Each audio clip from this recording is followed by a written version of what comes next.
Hey, what's up guys? Val here. I'm gonna be making another tree climbing slash climbing setup video. I made one a year ago, so a year later here I am, still climbing hard, trying to get better. I have a completely different approach to climbing now, so I think it'd be pretty cool to see the progression of my climbing systems. So yeah, hope you guys enjoy the video. I sure do enjoy these videos when other guys make them, and girls.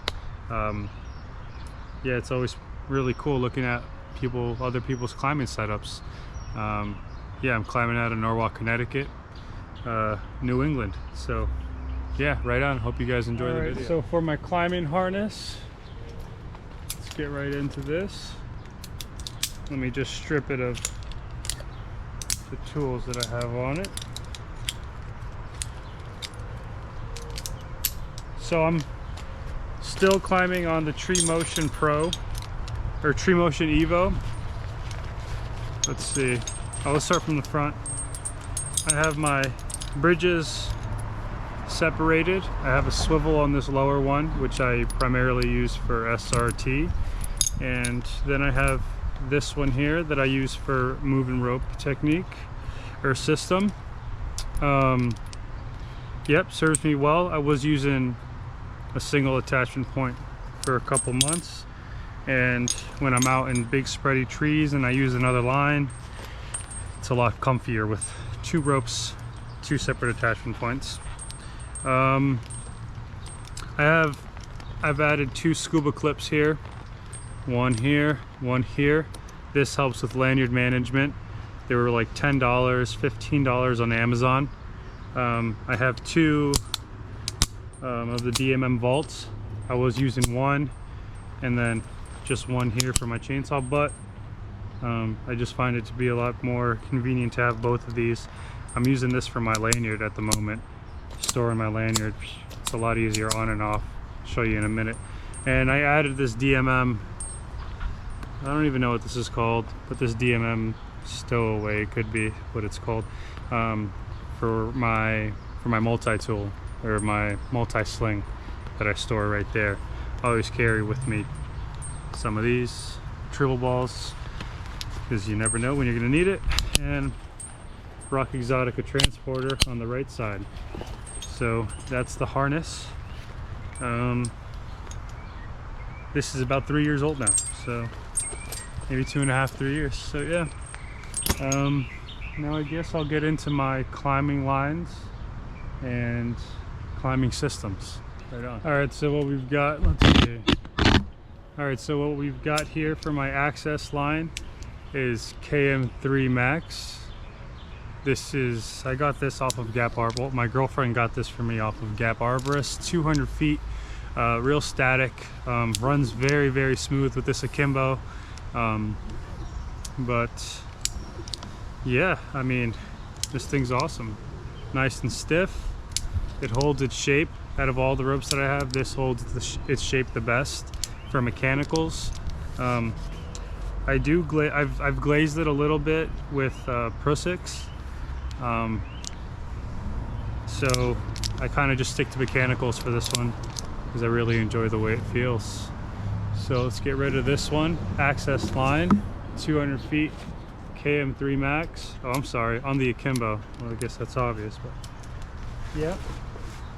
And my workhorse setup is this Yale 11.7 Poison Moon. And I'm pretty much only ever using this with my rope runner.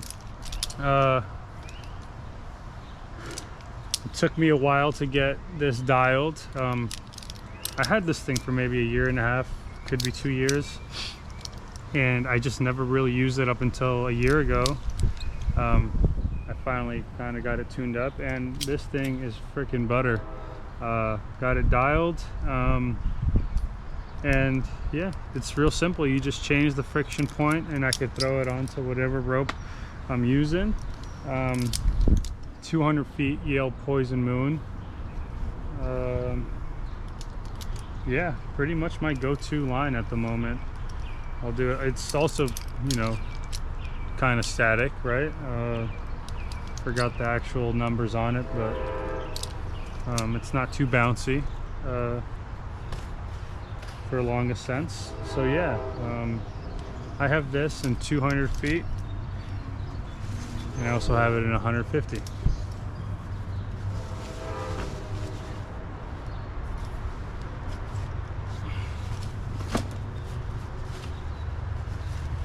Same Yale 11.7, but I got the Rope Guru Special, the confetti. Super cool, super cool. 150 feet.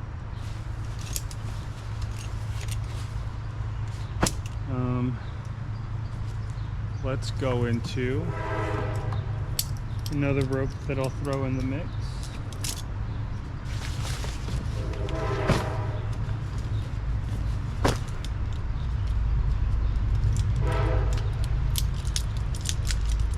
Which is this 200 feet or 60 meters.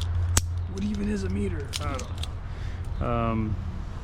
This dope ass Courant, my first Courant rope.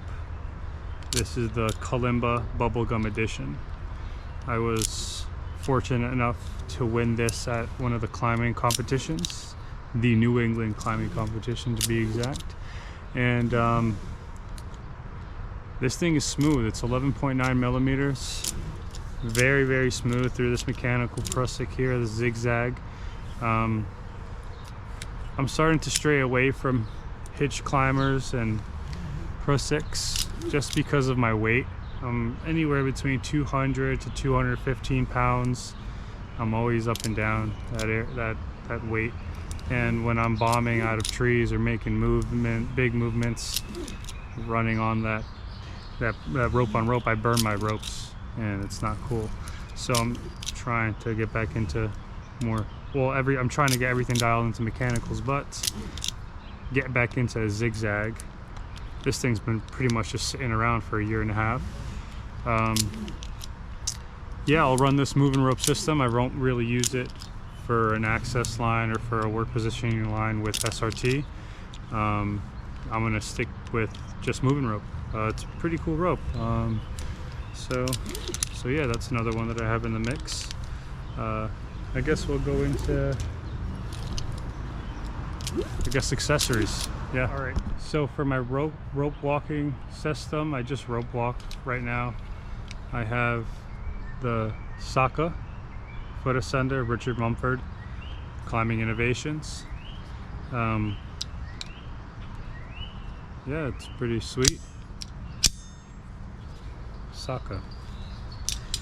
I also have, well, for my knee ascender, what I use is the, what the fuck?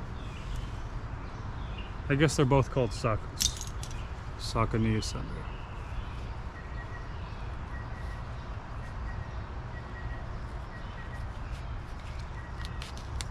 Yeah, I just fold this in half like that, then I store it away.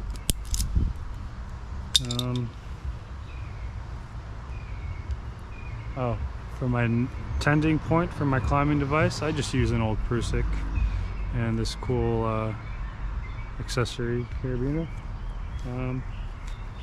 Another accessory that I always carry, like always, this thing pretty much lives on my harness, is this Teufelberger multi-sling with a carabiner. It can be, you know, makeshift cambium saver, good redirect, other climbing system. When you're passing through redirects, I'll use that. When I'm passing through redirects, I'll connect onto this and make just another friction hitch, I guess, and I'll stay on rope, take my system off, pass it over a union. Yeah, this thing has so many uses. I can't see myself ever climbing without this thing, so it's pretty cool. I use this revolver carabiner when I'm doing removals. It stays on my lower D. I put my rope, the rigging rope through it, and the guys pull it up. Saves a lot of the pretty much just curling. So yeah.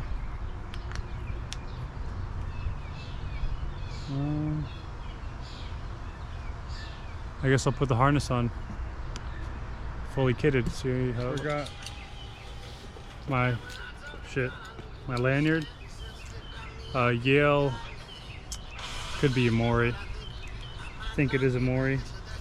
Yeah, I just do 2 arm lengths, so there's 1, 2, yeah, so I don't know, 12 feet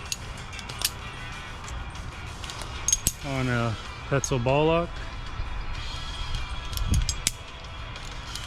Hitch climber pulley with a Knut or Newt, whatever the hell it's called.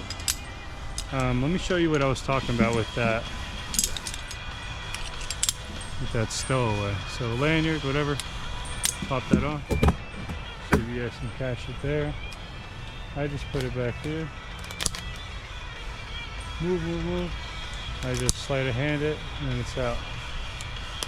In, out. Pretty slick. So yeah. Alright, let me put this up together. Right. So from here, here's the harness. Lanyard's always right here. Boom, out.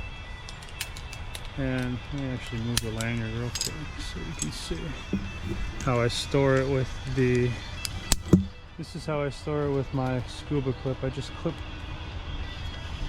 there, tail end there, and it, you know, it never really gets in the way. Shit. It's kind of stupid. But yeah, look. Multi-tool. And the rack thing there. And I always have this rope, or not this rope, this revolver carabiner here. Butter.